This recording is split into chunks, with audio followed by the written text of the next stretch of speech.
우리 옆 사람 인사하고 하나님 말씀 듣도록 하겠습니다. 하나님이 당신을 사랑하십니다. 네, 우리 하나님께서 우리 성도님들을 정말로 사랑해 주시는 줄로 믿습니다. 이제 설교 들어가도록 하겠습니다. 지금까지 우리가 팔복에 대해서 심령이 가난한 자의 복, 애통하는 자의 복, 온유한 자의 복, 의에 줄이고 목마른 자의 복, 이렇게 네 가지 복에 대해서 은혜를 나누었습니다. 지금까지는요, 천국 백성으로서의 완성을 위한 성품들을 이야기한 것입니다. 다섯 번째 복부터는 그릇에 물이 가득 차면 흘러 넘치듯이 좋은 나무가 아름다운 꽃과 열매를 맺듯이 나에게 채워진 은혜가 나를 넘어서 이웃에게로 흘러가는 그 복에 대해서 말씀을 하고 있습니다. 2주 전에 우리는 의에 줄이고 목마른 자의 복을 살펴보았습니다. 그런데 의의 복 다음, 그 선언 다음에 오늘 긍휼의 복 선언이 나오는데요, 이것은 우연의 일치가 아닙니다. 왜냐하면 의와 긍휼은 서로 밀접한 관계를 맺고 있기 때문입니다. 의와 긍휼은요, 뼈와 살의 관계와도 같습니다. 살이 없는 뼈는 딱딱하고 뼈가 없는 살은 줏대가 없습니다. 의만 있고 긍휼이 없으면 냉정하고 무자비합니다. 반면에 긍휼만 있고 의가 없으면 줏대 없는 감상적인 자비와 연민에 그치고 맙니다. 만약에 하나님께서 의만 있고 긍휼이 없으셨더라면 이미 이 세상은 소돔성처럼 유황불에 멸망하고 말았을 것입니다. 하나님이 가만히 두고 보셨겠습니까? 반대로 긍휼만 있고 의가 없다라면 이 세상은 혼란 속에서 역시 멸망하고 말았을 것입니다. 그래서 하나님은 의의 하나님이신 동시에 긍휼의 하나님이시기도 하다라는 것을 우리는 알아야만 합니다. 때문에 하나님의 성품을 부여받은 거듭난 그리스도인들은 의의 성품을 가짐과 동시에 긍휼의 성품을 가져야만 합니다. 이런 자가 복되다라고 오늘 예수님께서 말씀하고 계십니다. 오늘 본문 7절 말씀을 다시 한번 읽어보겠습니다. 다시 한번 시작. 긍휼히 여기는 자는 복이 있나니 그들이 긍휼히 여김을 받을 것이며. 아멘. 여러분, 이 말씀 딱 보았을 때, 이 말씀 들었을 때 무슨 생각 들으셨습니까? 그래, 나는 긍휼이 부족한 사람이야. 다른 이들에 대해서 긍휼을 품고 살아야지 라며 긍휼히 여겨야겠다라는 생각이 드셨습니까? 아니면 그래, 나는 긍휼이 필요한 사람이야. 긍휼 없이는 살 수가 없어 라면서 긍휼을 받아야겠다라는 생각을 하셨습니까? 여러분, 이 세상에는요, 긍휼히 여김 받지 않아도 될 만큼 완전한 사람도 없고 누군가를 긍휼히 여길 수 없을 만큼 무정한 사람도 없습니다. 우리는 서로를 긍휼히 여겨야 하고 또한 긍휼히 여김을 받아야만 합니다. 그렇게 오늘 제5의 복은 매 순간 우리를 위한 복인 것이면 틀림이 없다라는 것을 우리는 알아야 합니다. 예수님께서 긍휼을 말씀하시던 이 당시는요, 노예들이 주인의 손에 무참히 살해가 되었고 아이들의 인격은 무시가 되었고 여인들의 인권은 짓밟히던 그런 사회였습니다. 당시를 지배하던 로마는 힘과 무자비가 숭배되었던 곳이었습니다. 심지어 이 로마의 사상가들은요, 긍휼이야말로 영혼의 질병이다라고 혹평하면서 긍휼은 대장부 남자들이 가져야 할 성품이 되지 못한다라고 그렇게 가르쳤습니다. 바로 이런 시대, 이런 사회의 문화 속에서 예수님이 나타나셔서 긍휼은 영혼의 질병이거나 못난 자의 성품이 아니라 영혼의 행복이며 건강이다라고 선포하신 것입니다. 즉, 천국은 무력이 정복하는 세계가 아니라 긍휼로 건설하는 나라다라는 것을 말씀하신 것이죠. 여러분, 오늘 우리가 살아가는 이 시대는 어떻습니까? 어느 방송, 어느 인터넷, 어느 신문을 펼쳐도 거기에는 잔인하고 무정하고 무자비한 소식들로 가득 차 있습니다. 성경은 말세가 되면요, 사람들의 성품이 잔인하고 무정해지고 무자비해질 것이다라고 분명히 말씀하고 있습니다. 그리고 그런 사람들은 하나님 나라를 유업으로 받지 못할 것이다라고 말씀하고 있어요. 그렇기에 우리가 사는 이 시대는 과거의 그 어느 때보다도 긍휼이 필요한 시대다라는 것입니다. 이 땅에 얼마나 많은 사람들이 사랑과 긍휼에 목말라 있을까요? 여러분은 긍휼과 사랑이 필요하지 않으십니까? 지금 긍휼을 말하는 저 자신도 늘 사랑과 긍휼을 그리워합니다. 그래서 하나님, 저를 긍휼히 여겨주시고 저를 불쌍히 여겨 주옵소서라고 저는 늘 기도합니다. 영국의 대표적인 청교도 목사인 토마스 왓슨 목사님은요, 사랑이 잘 지내는 사람을 방문하는 친구라고 한다면 긍휼은 아파서 괴로워하는 사람을 찾아 왕진하는 의사라고 할 수 있다라고 이렇게 말하셨습니다. 그만큼 사람에게 있어서 사랑과 긍휼은 꼭 필요하다라는 것이죠.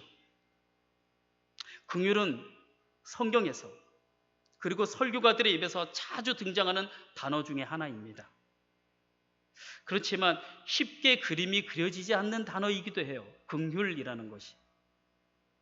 사전을 찾아보니까요, 남을 불쌍히 여겨서 돕는 것, 이것이 긍휼이라고 나오더라고요.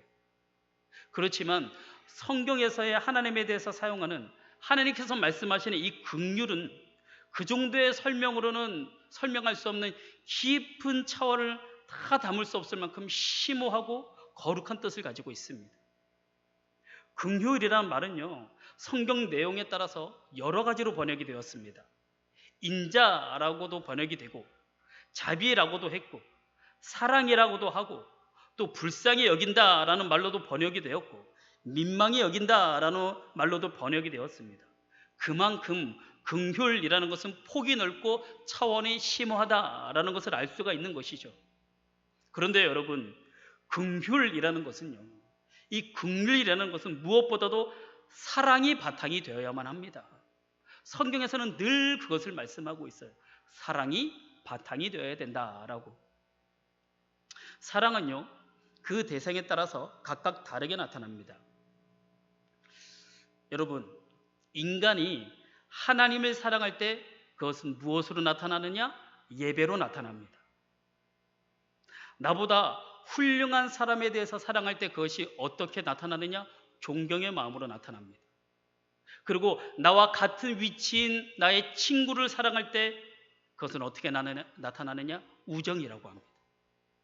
반대로 나보다 못한 사람, 나보다 어려운 처지에 있는 사람을 사랑할 때 그것을 긍휼이라고 합니다. 긍휼은 구약에서 히브리어로 레헤밈이라고 합니다. 레헤밈. 뜻은 어머니의 태, 자궁 이런 뜻입니다. 신약에서는 헬라어로 엘레오스라고 하는데요, 27번 정도 등장을 합니다. 그러니까 긍휼은 어머니가 자신의 태를 통해서 아이를 낳을 때 겪는 그 고통을 느끼는 것을 말하는 거예요. 하나님께서 상처 입은 사람 또는 징계로 인해 죽게 된 사람을 출산의 고통을 겪으시면서 다시 살리시는 것을 표현할 때 사용하는 단어가 바로 긍휼입니다.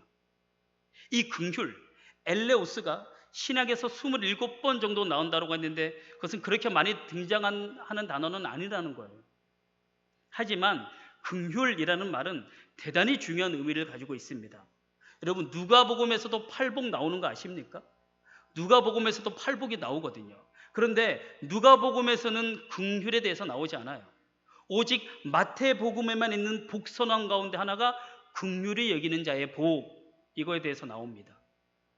여러분, 바로 여기에 신앙생활의 핵심이 다 들어가 있습니다. 사도 바울은 하나님의 긍휼에 대해서 어떻게 이야기를 했느냐? 이방인을 사랑함으로 그들에게 복음을 전하고 구원하여 하나님의 백성이 되게 하는 것, 그것이 긍휼이다. 그것을 연결시키고 있어요. 즉 어떤 죄인, 어떤 민족, 어떤 사람도 예수님 안에서 구원받을 수 있는 하나님의 긍휼이 필요하고 그것이 하나님의 사랑이다라고 말씀하고 있다는 것이죠. 예수님께서는요, 음란한 아내를 끝없이 용서하고 사랑하는 호세아 선지자의 그 예언을 두고 2번씩이나 긍휼이다라고 말씀하셨습니다. 성경의 내용 가운데 긍휼의 절정을 이루는 사건이 있습니다. 긍휼의 절정, 바로 예수님의 성육신 사건입니다. 하나님이 사람의 몸을 입고 이 땅에 오셔서 이 세상 사람들을 구원한 성육신 사건, 이것이 바로 긍휼의 절정입니다. 여러분, 예수님이 왜 십자가를 지셨습니까? 예수님이 왜 십자가에서 물과 피를 다 흘리면서 죽으셔야만 했습니까? 죄인인 인간은요, 스스로 자기를 구원한 어떠한 길도 없거든요. 다시 말하면 자기의 죄를 해결할 수 있는 방법이 없습니다. 인간은 그대로 두면 멸망받게 되는 것이 바로 인간이에요.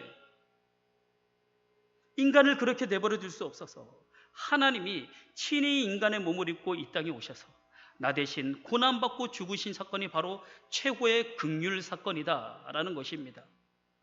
이렇듯 성경에서 말하는 진짜 긍휼은 죄로 인하여 비참한 상태에 있는 사람들을 불쌍히 여기고 돕는 마음, 그것이 바로 성경에서 말하는 최고의 긍휼입니다. 그런데 문제는 우리가 긍휼히 여겨야 할 자를 도리어 멸시하는 데에 있습니다. 여러분, 가난한 자, 병든 자, 장애인, 실패한 사람들, 죄에 빠진 사람들은요, 멸시의 대상이 아니라 긍휼의 대상입니다. 그래서 그리스도인은 다른 사람들을 구원의 대상으로 바라봐야 한다라는 것이죠. 성 어거스틴은 이런 말을 했습니다. 최고의 긍휼은 영혼을 불쌍히 여기는 긍휼이다라고.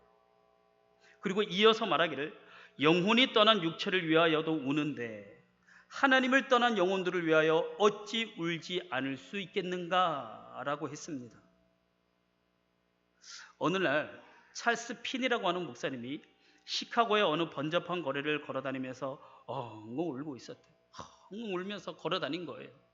그래서 사람들이 왜 우십니까? 라고 물었습니다. 그래서 그가 하는 말이 그리스도 없이 멸망하는 사람들의 영혼이 너무나 불쌍해서 웁니다 라고 이렇게 대답하셨다라고 합니다. 여러분, 이제 예수님이 말씀하신 긍휼을 조금 더 구체적으로 한번 알아보겠는데요. 첫 번째, 긍휼은 무엇이냐? 긍휼은 공감을 의미합니다. 공감이란 다른 사람의 입장이 되어서 그와 같이 생각하고 그의 눈으로 사물을 보고 그의 감정으로 함께 느끼는 것, 그것을 공감이라고 합니다. 역지사지, 곧 상대방의 입장에서 입장을 바꾸어 생각해보는 삶, 그런 자세가 있어야 된다라는 것입니다. 그래서 남편이 아내의 입장에서, 아내가 남편의 입장에서, 부모가 자식의 입장에서, 자식이 부모의 입장에서, 사장이 직원의 입장에서, 직원이 사장의 입장에서, 목사가 교인의 입장에서, 교인이 목사의 입장에서 바꾸어 생각해 보는 거예요. 그래야 공감할 수 있다라는 것이죠. 여러분, 이렇게 입장 바꾸어 생각해 보면요, 여러분, 이렇게 입장 바꿔서 상대방과 입장 바꾸어서 생각해 보면 말을 함부로 할 수 없습니다. 행동도 함부로 할 수가 없습니다. 어느 회사든 어느 공동체든 말을 함부로 하지 않고 행동도 함부로 하지 않는 사람, 그 사람 인정받습니다. 다른 사람이 그 사람을 좋아해요. 그것이 바로 공감의 능력입니다. 그렇습니다. 공감할 때의 이해가 있고, 공감할 때의 사랑이 있고, 공감할 때의 화목이 있습니다. 심리학에서 감정이입이 중요하다라고 이렇게 말을 합니다. 감정이입이라는 것은요, 그 사람의 감정세계 안으로 내가 들어가 보는 것입니다. 예수님께서 친히 죄인들에게 들어가셔서 자신을 동일시하셨습니다. 예수님이 동일시하셨는데 내가 하지 못할 이유도 없고 하지 않아야 할 이유도 없습니다. 그러므로 공감의 능력으로 나는 살아야 한다라는 이 사실 꼭 기억하시기를 바랍니다. 두 번째, 긍휼은 용서하는 마음입니다. 긍휼은 용서하는 마음이에요. 우리 야고보서 2장 13절 말씀 한번 읽어보겠습니다. 2장 13절 말씀 읽겠습니다. 시작.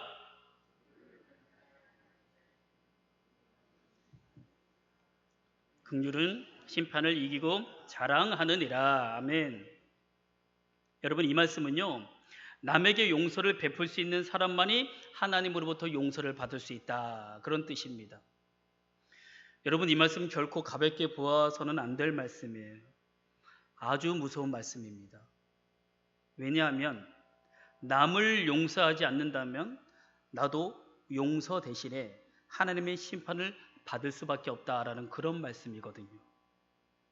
쉽게 보아서는 안 될 말씀입니다. 주님이 가르쳐 주신 기도에 우리가 우리에게 죄 지은 자를 사하여 준 것 같이 우리 죄를 사하여 주옵시고 라는 이런 기도문이 있습니다.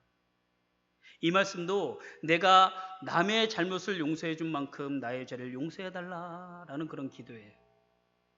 그런데요, 내가 상처를 받고 내가 배신을 당했을 때 그 사람을 용서한다는 것이 얼마나 어려운 일인지는 경험해 본 사람들은 다 압니다. 그거 진짜 어렵거든요. 상처받고 배신당했는데 그 사람을 용서해 준다? 참 어렵습니다. 성경에서의 긍휼은요, 용서보다 더 큰 개념이에요. 그런데 그 긍휼보다 더 큰 개념이 있습니다. 그것이 무엇이냐? 바로 하나님의 사랑이 더 큰 개념입니다. 즉 하나님의 사랑을 받고 하나님의 사랑을 느끼고 하나님의 사랑을 알면 긍휼의 마음이 생긴다라는 것이죠. 이 긍휼이 내 안에서 풍성해지면 용서는 자연스럽게 따라오게 되어 있습니다. 여러분, 찬양 작곡가, 찬양 가수 중에 유명한 찬양 사역자 중에 최용덕이라고 들어보셨습니까? 최용덕이라는 분, 그분이 사시는 곳이 갈릴리 마을인데 저는 거기 가서 일도 하고 뭐 도와주기도 하고 했거든요. 같이 이야기도 나눠볼 수 있는 기회가 있었습니다. 그분 연락처가 저는 아직도 있는데, 근데 그분이 그런 이야기를 하시더라고요. 이분이 어느 날 친한 친구가 자신의 일을 간섭을 했대요. 자신의 일을 간섭하는 것 때문에 자존심이 상하게 되어서 서로 멀어졌다라고 합니다. 그런데 그 드는 마음이 용서해야지, 그래도 내가 찾아가서 화해해야지, 계속 그런 생각을 하셨대요. 근데 그런 생각하다가 그만 몇 주, 몇 달이 그냥 지나고 말았다라고 합니다. 기도할 때마다 그 친구 생각이 나고 엎드릴 때마다 그 친구 얼굴이 떠올랐지만 자존심 때문에 머뭇거리고 있었다라고 합니다. 그러던 어느 날 새벽 그 친구가 먼저 자신에게 찾아왔대요. 그래서 그 친구가 먼저 용서를 구했다라고 합니다. 그 순간 자존심 때문에 먼저 화해를 처하지 못한 자신의 모습이 부끄러워서 고개를 들지 못하고 손을 붙들고 흐느끼고만 있었다라고 합니다. 그 후에 노래를 짓게 되었는데 우리가 잘 아는 내가 먼저 손 내밀지 못하고 라는 그런 곡입니다.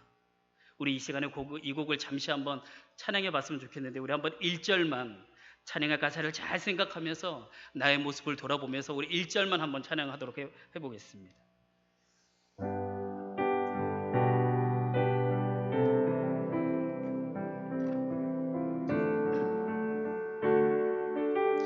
내가 먼저 손 내밀지 못하고 내가 먼저 손 내밀지 못하고 내가 먼저 용서하지 못하고 내가 먼저 웃음 주지 못하고 이렇게 머뭇거리고 있네. 그가 먼저 손 내밀기 원했고 그가 먼저 용서하길 원했고 그가 먼저 웃음 주길 원했네. 나는 어찌 된 사람인가. 오 간교한 나의 입술이여, 오 더러운 나의 마음이여, 왜 나의 입은 사랑을 말하면서 왜 나의 마음은 화해를 말하면서 왜 내가 먼저 젖을 수 없는가. 왜 내가 먼저 손해볼 수 없는가 보니 나는 보니 나는 주님 앞에서 몸둘 바 무르고 이렇게 흐느끼며 서인데 어찌할 수 없는 이 맘을 주님께 맡긴 채로. 성도 여러분, 싸움은 손해가 아닌 것이 없고 용서는 이익이 아닌 것이 없습니다. 용서가 없는 곳에는 언제나 상처와 피 흘림이 계속되지만 용서가 있는 곳에는 새로운 축복의 역사가 시작된다는 것을 믿으시길 바랍니다. 마지막 세 번째, 긍휼은 마음이 아니라 행동입니다. 행동. 긍휼을 가장 잘 보여준 성경 속 사건은요, 선한 사마리아인의 사건입니다. 이 비유에서 제사장이나 레위인처럼 단지 치근한 감정, 불쌍하다, 안 됐다 하는 정도의 동정은 절대로 긍휼이 아니다라고 예수님께서는 말씀하셨습니다.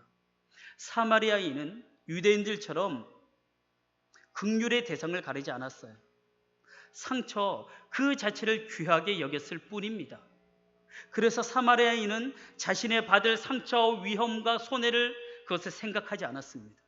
여러분, 사마리아인의 긍휼은 머리나 가슴에 있었던 것이 아니라 손과 발에 있었다라는 것을 기억하십시오. 예수님께서 선한 사마리아인의 이야기를 들려주시고 마지막에 이렇게 질문하십니다. 이 세 사람 중에 누가 강도 만난 자의 이웃이 되겠느냐? 결론이 어떻게 끝납니까? 읽어보겠습니다. 누가복음 10장 37절입니다. 시작. 이르되 자비를 베푼 자니이다. 예수께서 이르시되 가서 너도 이와 같이 하라 하시니라. 아멘. 가서 너도 이와 같이 하라. 선한 사마리아 사람처럼 행하는 것이 바로 자비 곧 긍휼이다 라고 말씀하셨다라는 것이죠. 그렇다면 여러분, 우리는 어떻게 긍휼히 여기는 성품을 가질 수 있을까요? 우리가 할 수 있는 방법은 분명합니다. 주님께서 우리를 어떻게 긍휼히 여기셨는지, 내가 어떤 상태에서 큰 긍휼을 입었는지 그거 생각해 보면 됩니다. 주님은 죄인을 의롭다 하시고 하나님을 원망하던 우리를 불쌍히 여기시고 자격 없는 자를 자녀 삼아주시는 그런 긍휼을 우리에게 베풀어 주셨습니다. 우리는 하나님으로부터 말할 수 없는 큰 긍휼을 받은 사람입니다. 그러므로 긍휼은 그리스도인인 내가 베풀어야 할 만한 마땅한 의무다라는 것이죠. 마태복음 18장에서 베드로가 주님께 물었습니다. 주여, 형제가 내게 죄를 범하면 몇 번이나 용서하여 주리이까? 7번까지 하오리이까? 당시 유대 랍비들은요 3번까지 용서하라 라고 가르쳤기 때문에 베드로는 큰 선심을 쓰듯이 7번이라고 말한 거예요. 베드로는요 7번 정도면 예수님께 칭찬받을 수 있을 것이라고 생각했습니다. 그런데 주님이 뭐라고 말씀하셨습니까? 읽어보겠습니다. 마태복음 18장 22절 읽겠습니다. 시작. 예수께서 이르시되 내게 이르노니 7번뿐 아니라 7번을 70번까지라도 할지니라. 아멘. 이 말씀은요 용서에는 끝이 없다라는 그런 말씀이에요. 예수님께서 베드로에게 7번씩 70번 용서라고 하신 후에 이어서 비유를 들어 용서할 줄 모르는 사람의 비유를 말씀하시고 지적을 하십니다. 그 비유는 어떤 비유냐? 1만 달란트를 탕감받은 어떤 사람이 자기에게 100데나리온 빚진 종을 용서하지 않고 감옥에 가두었다라는 이야기입니다. 100데나리온은요 1만 달란트의 60만 분의 1에 불과합니다. 60만 분의 1에 불과해요. 60만 분의 1에 불과한 그거 용서하지 못하고 감옥에 가두었다라는 거예요. 여러분, 바로 이 모습이 우리의 모습 아닐까요? 우리가 하나님으로부터 용서받은 그 어마어마한 빚을 생각한다면 용서 못할 것도 긍휼히 여기지 못할 것도 없습니다. 우리는 예수님의 피값으로 용서받은 사람입니다.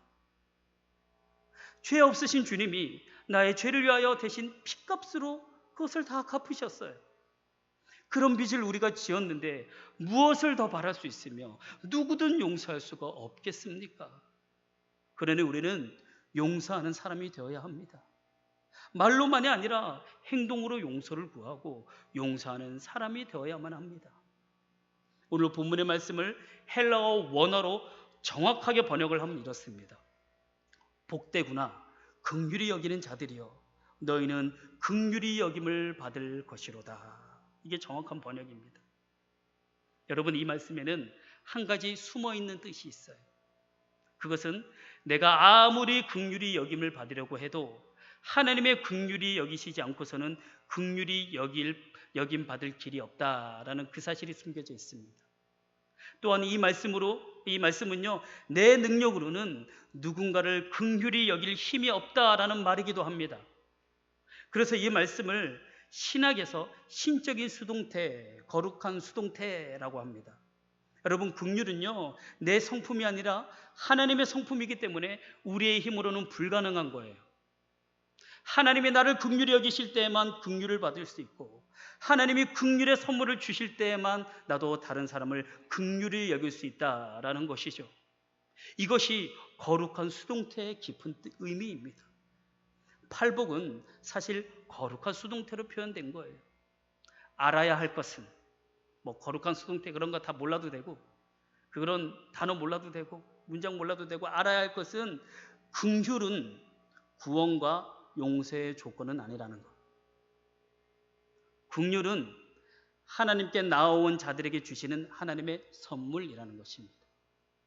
그러니 우리 모두에게 필요한 것이 긍휼이고, 하나님의 긍휼이 있어야 다른 이들을 긍휼히 여길 수 있다는 이 사실을 꼭 기억하시기를 바랍니다. 이제 말씀을 마무리하겠습니다.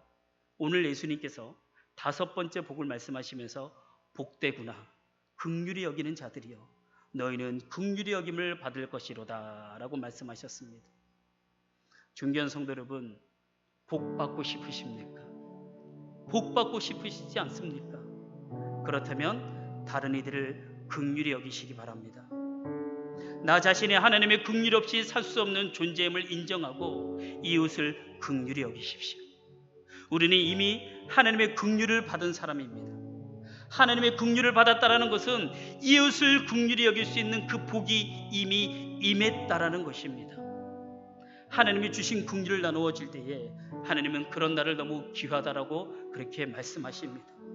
그리고 더욱 나를 긍휼히 여기십니다. 이것이 긍휼의 신비입니다.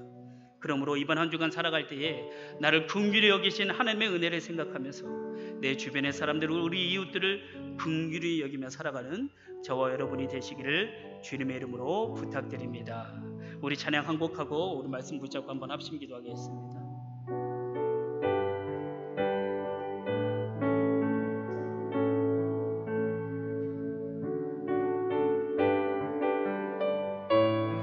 가사를 잘 묵상하면서 내가 어떤 은혜를 받았는지, 어떤 긍휼을 입었는지 그것을 되뇌어보고 이제 믿음으로 고백하도록 하겠습니다.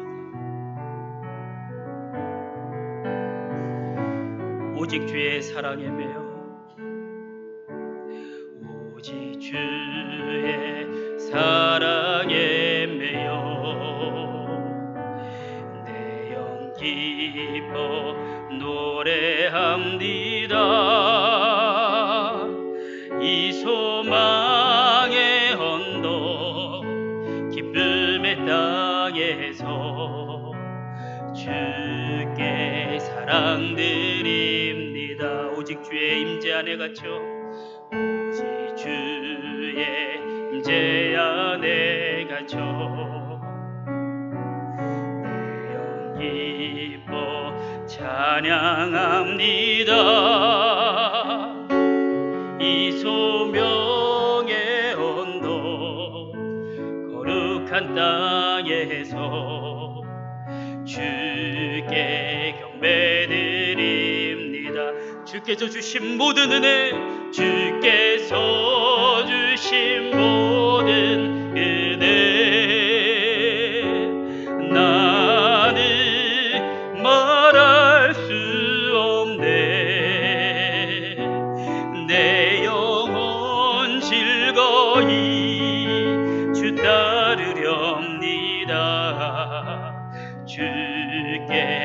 삶 드립니다. 주께서 주신 모든 은혜, 주께서 주신 모든 은혜, 나는 말할 수 없네.